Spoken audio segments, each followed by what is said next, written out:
What is up mga tol? Welcome back dito sa ating channel dito sa Bob's Reaction TV. Alright, so tayo magbabalik ulit mga tol, no? At ngayon ay pag-uusapan natin itong isang balita. Good news to mga tol, good news to. Okay, so bakit nga ba ito ginawa ng ating Pangulong Bongbong Marcos? Ito nga po kasi yung kanyang pangako mga kababayan na pabababain ang presyo ng mga bilihin. Ang good news natin ngayon, ilang rice retailer ikinatuwa rin ang pagbaba ng presyo ng bigas mga kababayan. Grabe, no? At sa isa pang mga balita, government moves to lower prices of essential goods including rice mga kababayan at continuing to implement programs to help lower food prices. Ibig sabihin, ginagawa ng ating gobyerno ang lahat para mapababa ang presyo ng mga bilihin na kinakailangan ng ating mga mamamayan. Grabe, no? Pero syempre, bago ang lahat, please don't forget to subscribe, like, share, at comment dyan sa comment section. Okay? So, alamin natin itong balita na to mga tol, mga kababayan, at ating pag-usapan, ang mga komento. I-comment nyo dyan sa ibaba. Alright? So, wag na natin patagalin, umpisa na natin to. Let's go! Patuloy ang pagbaba ng presyo ng bigas sa pamilihan. Nangangahulugan lamang yan na nagbubunga na ang pagsisikap ng administrasyon ni Pangulong Ferdinand R. Marcos Jr. na maging abot kaya ang bilihin sa mga Pilipino. Yan, kasi yung ipinangako niya mga kababayan at siguradong iiyak dito ang mga DDEs. Bakit sila iiyak mga kababayan? Kasi ayaw nilang umasenso ang Pilipinas mga kababayan, no? Ang gusto lamang nila, ay ang kanilang iniidolo. Okay? Ang gusto nila mga kababayan ay bumagsak ang gobyernong ito, bumagsak ang pamumuno ni Bongbong Marcos, para masisi nila ang ating gobyerno. Okay? Yan po yung mga tao may mga pansariling interest lamang. Sila yung mga, sabihin na natin, mga kababayan nating mga makasarili. Wala silang pakialam. Diba? Gusto lang nila, yung kanilang kagustuhan ang masunod. Diba? Ang gusto nila, yung mapabagsak ang gobyerno, mapabagsak si PBBM. Diba? Wala silang pakialam kahit lahat maapektuhan. Damay-damay na to. Ito ang good news ng ating Pangulong Bongbong Marcos para po sa lahat. Diba? Tuloy natin. Si Clesel Partilla sa detalye. Kayod bilang tagaluto sa karinderya si Rosaline. Dito siya huhugot ng gastos para sa dalawang anak na estudyante. Malaking tulong sa kanya ang bumabang presyo ng bigas. Okay, so sino sa inyo mahilig sa only rice? Simple lang yan mga kababayan. Pag bumaba ang presyo ng bigas mga kababayan, mababawasan syempre yung budget.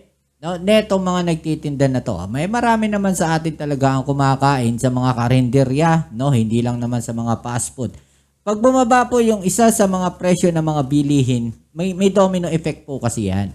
'Di ba? Lahat yan posibleng bumaba. Yung bilihin, 'di ba? Yung pagkain na lang natin na yan, 'di ba? Bumaba yung presyo ng bigas, 'di ba? Bababa rin syempre yung ibang presyo ng mga bilihin dahil pwede silang mag-adjust po. Lalo na dito sa mga karinderya na to. Dahil bumaba na yung kanilang mga cost ng kanilang puhunan.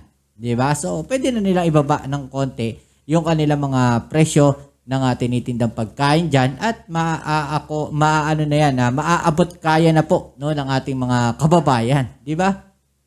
Oo, bumaba. 60, ganun po yung mataas. Ngayon bumaba na 50, 55. Saan niyo po ginagamit yung natitipid? Ipon. Pagdating na schoolod, pambili ng gamit. Bunga ito ng pagsusumikap ng administrasyon ni Pangulong Okay, so tignan natin to mga babayan.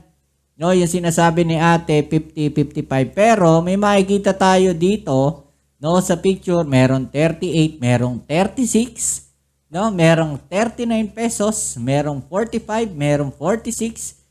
Malaki pa rin yung ibinababa ng presyo ng mga bilihin, lalo na itong bigas. 'Di ba? Which is good, May 36 pesos na, O konti na lang, makukuha na natin yung mga bababang mga presyo ng bilihin. Pero syempre, sasabihin ng mga DDs dyan, mataas pa rin yung bilihin na yan. No? Wala kasing ano tawag natin dito, kailangan nila may masilip sila sa gobyerno. Yun eh. Wala silang nakikitang magandang ginawa ng gobyerno kundi yung kanilang Tatay Digong lang, di ba? Pangulong Ferdinand R. Marcos Jr. Di ba? Pangulong Ferdinand R. Marcos Jr. at ng Department of Agriculture na gawing abot kaya ang presyo ng bigas. Ayon sa Malacanang, Yung mga matataas na yan yung mga mga magagandang klase na yan, di ba? Kami mura lang kinakain namin bigas eh, di ba? Whole grain, semi-maalsa, local, malambot, masarap. Mindoro rice, 454. Meron premium rice, 49, di ba? Na bumaba yung presyo, pinalitan nila yung presyo, di ba? mula 58 pesos Meron Thai rice, 49 pesos. Di ba? Dinorado, 60, 65. Pero meron mga mabababang presyo ng bigas na pwede na. Di ba? Pwede nating bilhin sa merkado. retail price sa inaangkat na bigas, bumaba na sa 45 pesos ang MSRP, epektibo nitong Lunes. May 40 pesos pa nga na tayo nakikita, no? Ipatupad ang MSRP matapos aprubahan ni Pangulong Ferdinand R. Marcos Jr. ang pagbawas sa rice tariffs sa 15% mula 35% noong Hulyo 2024. Dahil sa bumawang presyo ng bigas, bumagal din ang inflation rate nitong Pebrero. Ramdam din ng mga rice retailer ang ginhawa sa kanilang negosyo.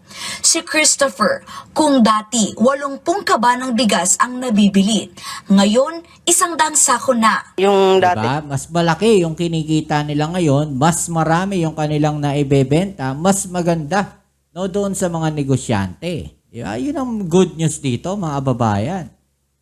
nasa 1,350 ang puhunan yan. Ngayon, nasa 1,1 na lang.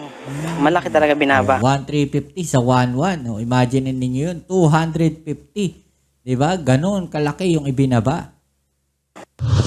Walang malayo sa gobyerno sa paghahatid ng tulong. 25 benepisyaryo ng Pantawid Pamilyang Pilipino Program ang binigyan ng disenteng kabuhayan sa Santa Ana, Cagayan. Namahagi ng 375,000 pesos na halaga ng tulong kabuhayan ang Department of Social Welfare and Development. Bahagi ito ng Enhanced Support Services Intervention sa ilalim ng 4Ps. Layo ng assistance package na ito na makatulong sa pagpapalawak at pagpapatibay sa kabuhayan ng mga benepisyaryo. Kabilang sa mga ipinamahagi ay fish smoking machine, sealing machine, plastic bottles at iba pang sangkap at materyales sa paggawa ng bagoong isda at bagoong alamang.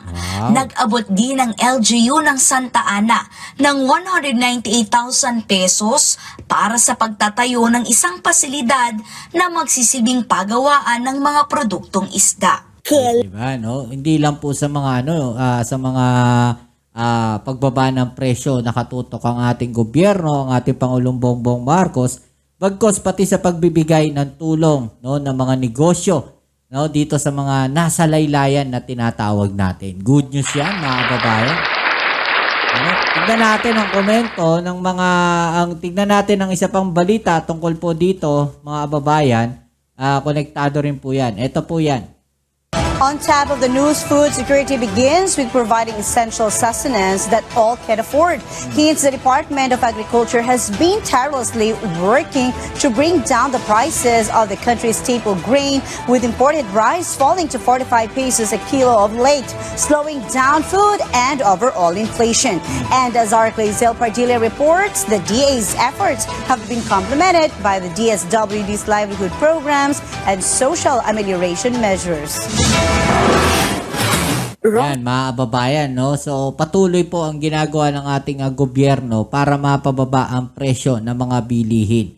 Okay, maging positibo lamang tayo at ang tanging kailangan talaga nating gawin ay suportahan po no, mga proyekto ng ating gobyerno. 'Di ba? Suportahan natin no, at maniwala tayo, no, sa ginagawa ng ating Pangulong Bongbong Marcos dahil lahat naman po yan, no, ay para sa ikauunlad ng ating bansa. Alright, so yan muli.